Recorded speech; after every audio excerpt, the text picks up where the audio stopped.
اور سارے بچے تھے السلام علیکم 3 مرتبہ بچہ ساتھ ہوگا.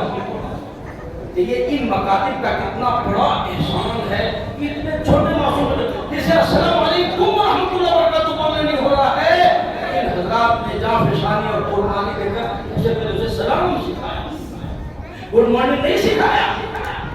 آپ اس کو مہذب کر دو, بچہ گڈ مارننگ کرے, گڈ ایوننگ کرے, اور جو بچہ السلام علیکم آپ اس کو غیر مہذب کر دے. خدا کی قسم اللہ کے نبی نے فرمایا کہ جب یہ طالب علم چلتے ہیں فرشتے اپنے پر بچھا دیتے ہیں, فرشتے پر بچھا دیتے ہیں. یہ ٹھیک ہے کہ ان چھوٹے چھوٹے معصوم بچوں کا آج ہمارے معاشرے میں کوئی مقام نہیں ہے, لیکن یاد رکھو اللہ کے نزدیک ان بچوں کا مقام کبھی کم نہیں ہوا ہے. وہ پروردگار کل بھی اسی مقام پر ان کو رکھا تھا اور آج بھی اللہ کے نزدیک بچوں کا وہی مقام ہے. وہ ہم نہیں سمجھ پا رہے ہیں, ہماری تحقیق بگڑ گئی, بچوں کی تعلیم نہیں بگڑے.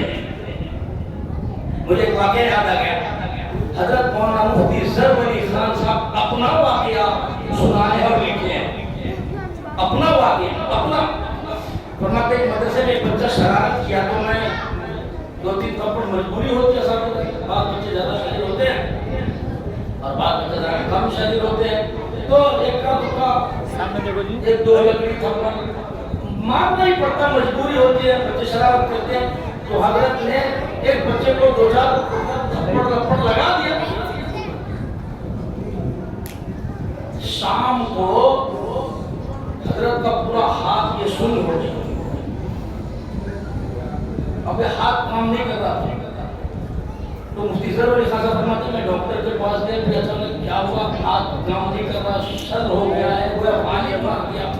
تو وہاں اسکیلنگ, ایکس رے, ڈاکٹر جو کچھ کرنا تھا وہ سارے چیک اپ کرے. کرنے کے بعد وہ رپورٹ دیا کہ حضرت یہ تو کئی سالوں سے آپ کی رگیں خشک ہو گئی, سوکھ گئی.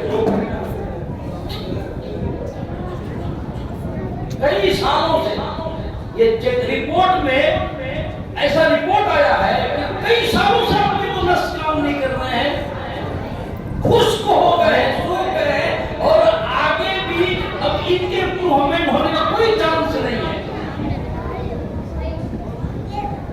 حضرت فوراً سمجھ گئے, چونکہ اللہ والے تھے, اللہ کے نیک بندے تھے. ایمان اعمال جب انسان کا زندہ ہوتا ہے تو اپنا گناہ اس کو خود یاد آ جاتا ہے. حضرت فرماتے ہیں کہ عشاء کی نماز کے بعد میں اس بچے کو بلایا. بلانے کے بعد وہ بچہ ڈرتا کیونکہ تھوڑی دیر پہلے مار کھا کے گیا تھا, تھوڑی دیر پہلے بچہ مار کھا کے گیا تھا کسی شرارت پر. اب دوبارہ حضرت نے جب اس کو بلایا تو اس کو جو خوشی آ رہے تھے, ارے بابا ابھی تو مار کھا گیا, پھر مار کھانے کی پتہ نہیں ابھی میں کیا معلوم نہیں. تو وہ ڈرتا سلام حضرت کیا غلطی ہوئی. حضرت کا بیٹا بڑے پیار سے اس کو بٹھایا. حضرت نے اس بچے سے فرمایا کہ بیٹا ہر چیز کا پیمانہ اللہ کے یہاں ہے, ہمارے یہاں کسی چیز کا پیمانہ تو ہے نہیں کہ بیٹا کس غلطی پر کتنی سزا دینی ہے اور کس غلطی پر کتنی سزا نہیں دینی ہے, کس غلطی میں 2 تھپڑ لگانا ہے اور کس غلطی پر 4 تھپڑ لگانا ہے اور کس غلطی پہ 10 تھپڑ لگانا ہے. بیٹا یہ پیمانہ ہمارے ہاتھ میں اللہ نے دیا نہیں ہے کہ بھئی ہم گن کر کے بھئی کسی کو سزا دیں. بیٹا مجھ سے زیادتی ہو گئی, میں کچھ زیادہ مر حضرت معاف کرو, مجھے نہیں مانا نہیں, وہ مار کا پیمانہ میرے پاس نہیں ہے. اللہ واسطے مجھے معاف کر دو میرے بیٹے, اللہ کے واسطے مجھے معاف کر دو اور میرے ہاتھوں پر دم کرو. یہ کون کہہ رہا ہے؟ وقت کا شیخ الحدیث ہے, اللہ کے نیک بندے ہیں, مفتی ہے اور مانے جانے مفتی ہے. مفتی ظفر علی خان صاحب نے واقعہ میں اس طالب علم کو بلایا, مجبور ہو گیا. ڈاکٹروں نے کہا کئی سال سے آپ کی نسیں خشک ہو گئی. میں نے آپ کو بتایا نا ہمارے یہاں ہمارے گھر میں ہمارے ان بچوں کا مقام کم ہو گیا, ٹھیک ہے, لیکن اللہ کے نزدیک ان کا رتبہ اور مقام کبھی کم نہیں ہوا اور کبھی کم نہیں ہو سکتا ہے. یہ میری ذمہ داری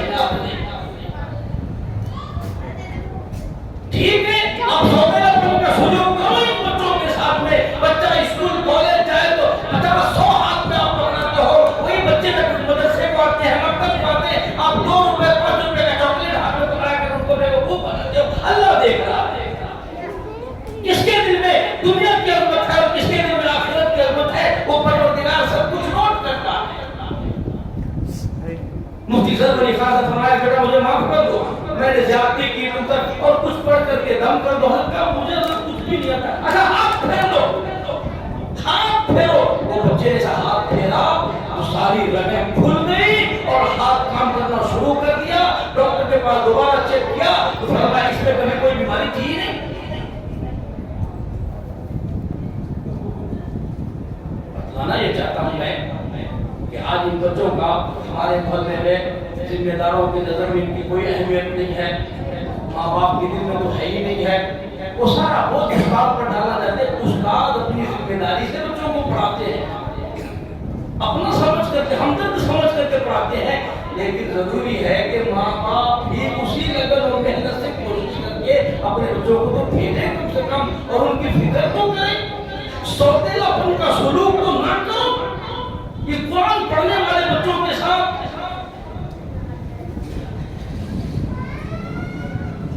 اللہ کے نبی صلی اللہ علیہ وسلم نے ارشاد فرمایا کہ طالب علم کے لیے سمندر کی مچھلیاں تک دعائیں، سمندر کی مچھلیاں ان کے لیے دعائیں کرتی ہے، فرشتے ان کے اوپر پر بچھا دیتے ہیں، اللہ کی رحمتیں ان کے اوپر نازل ہوتی ہے، سکینہ نازل ہوتا ہے۔ طالب علم کا اللہ کے بڑا اونچا مقام ہے، بہت اونچا مقام ہے۔ میرے دوستو یہ باتیں ہمارے دل میں کب آئے گی؟ اللہ کرے آنکھ بند ہونے سے پہلے آنکھیں کھل جائے۔ اس لیے بھائی میں خواتین سے بھی، ماں باپ سے بھی، محلے والوں سے بھی اور مسجد کے ذمہ داروں سے بھی درخواست کروں گا کہ اللہ کے واسطے یہ جو مکاتب کا نظام آپ کے مسجد میں چل رہا، بڑی دلی خوشی ہوتی ہے۔ الحمدللہ ہمارے قاری صاحب بہت محنت کرتے ہیں، بہت کوشش کرتے ہیں، یہاں کا اساتذہ اس علاقے میں الحمدللہ نمایاں کارنامہ انجام دیتے ہیں۔ اس کے لیے مزید محنت کی اور ضرورت ہے کہ ہر فرد اپنی ذات سے کوشش کرے کہ جتنے گھر ہیں اتنے بچے کیا مکتب کو آ رہے ہیں، اگر نہیں آ رہے ہیں تو یہ سارے محلے والوں کی ذمہ داری ہے۔ اللہ تعالیٰ ہمیں دین و ایمان کی نعمت سے مالا مال فرمائے۔ اس بنا پر آپ سے پھر بہت بار گزارش کرتا ہوں کہ مکاتب جو چل رہے ہیں اور یہ جو بچے پڑھ رہے ہیں جو آپ کے سامنے جو سنا ہے، آپ اس کو ہلکا نہ سمجھو، اس کو کمتر نہ سمجھو اور ہرگز اسکول سے اس کا موازنہ قطعاً نہ کرو۔ وقت ہوگا تو میں آپ کو کئی سارے واقعات سناتا کہ یہ دنیا کی جتنی تعلیمی نظام ہے اور جتنا دنیا کی جتنی ساری تعلیم ہے، یہ صرف دنیا کے واسطے دکھاوے کی ہے، اس کا آخرت سے کوئی تعلق نہیں، لیکن یہ علم دین ہے۔ اللہ تعالیٰ اس دنیا میں بھی عزت عطا فرماتے ہیں اور مرنے کے بعد بھی ابد الآباد کی عزت عطا فرماتے ہیں۔ اللہ ہمیں دونوں جہان کی کامیابی نصیب فرمائے۔ اللہ تمام والدین کو جن کے بچے یہاں پڑھتے ہیں، جن کے بچے جو یہاں نہیں پڑھتے ہیں، والدین کو اللہ جزائے خیر دے، ذمہ داروں کو اللہ جزائے خیر دے۔ اللہ تبارک تعالیٰ تمام چھوٹے بڑوں کو اللہ قبول فرمائے، مقبولیت عطا فرمائے۔ اللہ اس مکتب کو بھی انتہا قبول فرمائے۔ اس کے علاوہ جتنے مکاتب اور چل رہے ہیں ان سارے مکتبوں کو اللہ تبارک تعالیٰ قبولیت عطا فرمائے۔ اللہ ہم تمام کو پہلے سننے کی توفیق عطا فرمائے، آمین۔ وآخر دعوانا ان الحمد للہ رب العالمین۔ جزاک اللہ حضرت والا کا بہت بہت شکریہ، بہت ہی اہم نصیحتوں سے ہم لوگوں کو نوازی اور حضرت کے لیے ارشاد کو ایک چھوٹا سا تحفہ ہمارے اس مسجد کے صدر محترم سے، اور اسی طرح ہمارے مسجد کے کیفیت صاحب سے گزارش ہے، سیکریٹری صاحب